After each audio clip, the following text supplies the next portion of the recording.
All right, let's jump into building a steady stream of paying clients. This is where the rubber meets the road. Can we actually get someone to pay us for the work that we do? And that's the idea here.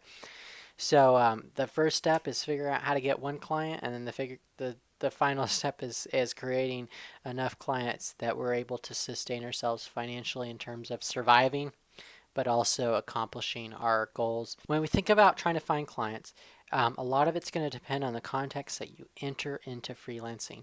For me, when I entered into freelancing, I had a large network I had built from the business that I had before that. I'm now in the city of Atlanta, and I'd been in the city for about a decade, so I'd built a large network, and so I knew a lot of people. And in fact, a lot of the people I ended up working with initially were clients of my marketing company, or they were people that wanted to work with my marketing company. So I had a huge and just a huge advantage in going from a marketing company to freelancing. But the idea is that there are really two sides of the spectrum. You've got active clients, which are the best source for increasing our income, and then you've got strangers, and you got everyone in between. You got people that seek us out, you got people that are interested in working with us, you got people that have worked with us in the past, but you've got this spectrum, and you got strangers on one side, and you got active clients on the other. And I made the huge mistake when I first moved to Atlanta to target, when I was working with my marketing company, to target strangers. And I went to networking event after networking event, and I ended up getting a lot of business out of it. But I had to put so much more effort to build this network of strangers to get enough people and meet enough people in order to get enough work for the business. And in my freelancing, by kind of reversing it, starting with active clients, people I've worked with, people I know, people that are interested in working with me, I've had way more success and haven't had to talk to many strangers at all in order to build a book of business. So when we think about going after customers, we really need to figure out what are the lowest hanging fruit and how do I go after those people first. And then when I've when I've done that and I still need more work, then I can start to explore some of the lower hanging fruit, the ones that require more time and energy. So how I approach those people is, really there's two ways to do it. I kind of come up with this metaphor. It's called the grill and the crock pot. And they're pretty simple. When you're grilling in the backyard with hamburgers and hot dogs, it's a flash of flame and it's hot, and you're cooking that meat fairly quickly, and then you put it on the plate and you're eating it.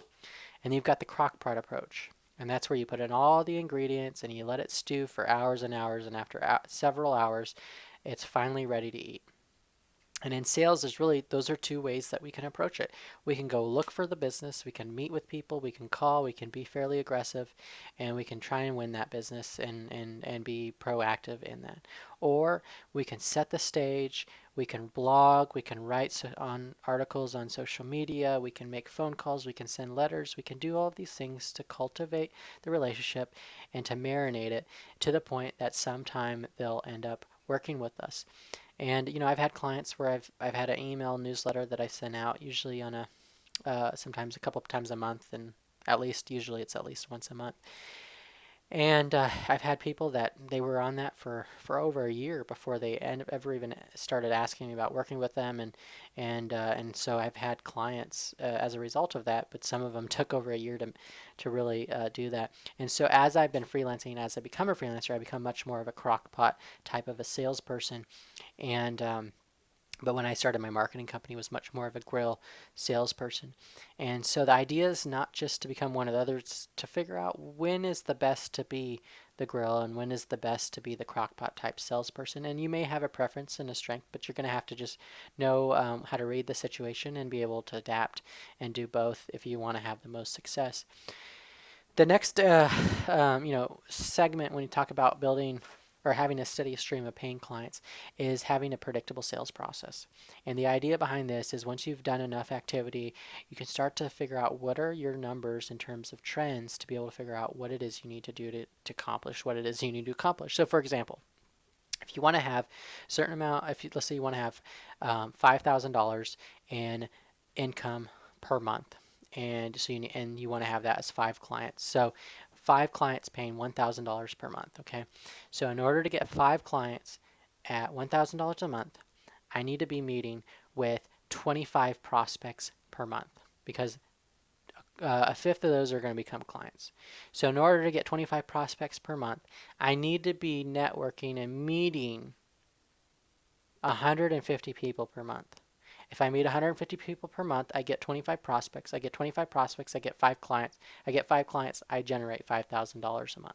Okay, so it's a numbers game. And simply, what are those numbers? What are the conversions from one stage to the next? And it's simply determining, okay, in essence, I know what my annual income is because we did that earlier.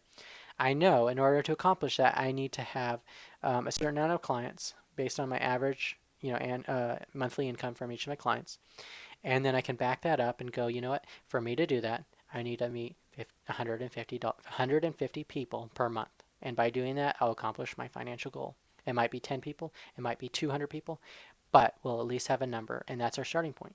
And then we can follow that process and we can go, man, I'm getting more business than I am planned on, so our conversions are better. Then we could pull back the numbers and do less, meeting less people, calling less people, things like that. If we find, you know what, we actually need to meet more people, then we can start to adjust it. So the idea is to figure out what those numbers are, what the activities are, and then to map out a funnel so that we can actually accomplish our financial objectives. As freelancers, we also have to fulfill the work that we're selling, so it is a bit more difficult. So one of the things we really need to do is we need to build a team of advocates. We need to get others out there that are advocating or selling on our behalf so that we don't have to do as much of that effort. And there's three categories of people that can help us. There's rainmakers, happy customers, and friends. Rainmakers, happy customers, and friends. Rainmakers are people, they don't necessarily work with us, they just know us, they trust us, they have a good relationship, and they send people to us because they know that we're going to do a good job and we're going to take care of the people they send our way. And and we should have a history that says that. And if they do send them our way, we should take care of them. We also going to have happy customers, people that love the work we're doing and they're just going to tell everyone about us. They are raving fans, and so we want those customers. And so for us to have those, we may make sure we do good work, we maintain good relationships with our customers. And then last, we got friends, people that just care about us and want to help us, and they'll send people our way whenever they can. So we want to build that team of advocates. As we meet people, we want to try and put people into those categories if they fit, and really maintain those relationships because those are going to be the lifeblood of our freelancing work, and they're going to be a part of our sales team. And we can't do it alone. Freelancers, as much as we want to be independent, we really do need help. And so building that community is hugely important. When it comes to building a steady stream of paying clients, the last area is really building a book of work and a reputation where referrals seek us out, where we have people calling us, emailing us that we have no idea who they are, but somebody told somebody, and they heard about us and they have to work with us.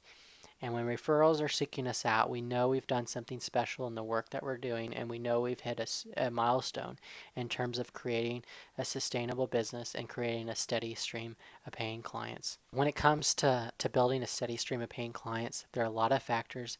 It's about hustle, it's about understanding what that activity generates, it's about sort of ironing out the formula of our activity and really understanding what's working, what's not, and improving what's working, decreasing what's not, and generating enough activity and essentially enough income to help us accomplish our financial goals, and not doing it alone. We need help. We need referrals from rainmakers, we need referrals from customers, and we need referrals from friends. And by doing that, we're going to have a lot of success, and if we do good work over time, we're going to have people seek us out for the work we do, and we're going to have those referrals. And that's what it is. That's what we need to do in order to have a steady stream of paying customers. Let's dive into the next section. Active clients are maximized.